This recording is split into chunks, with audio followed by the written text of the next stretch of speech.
হাঁড়ি কড়াই বাসনপত্র কিচ্ছু খুঁজে পাচ্ছিলাম না, শুধু দুটো গাবলা, তাই দিয়ে কোনো রকম রান্না করেছি আমি, জানো, এই দুদিন। তো এই দেখো আমার হাঁড়ি কত সুন্দর করে আমি দেখো ছোবড়া, নারকেল ছোবড়া কেটে কেটে রেখে গেছি। সে ধুনোর কৌটো খুঁজে পাচ্ছি না। একটু ট্রেলার দেখিয়ে দিলাম যে গ্রামের বাড়িতে আমার কি কাজ।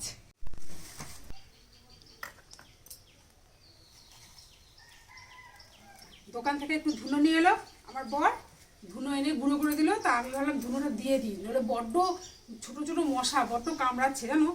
একটু ধুনো দিয়ে দিলাম। এখন কি হবে, একটু ছড়িয়ে দিলে মশাগুলো চলে যাবে।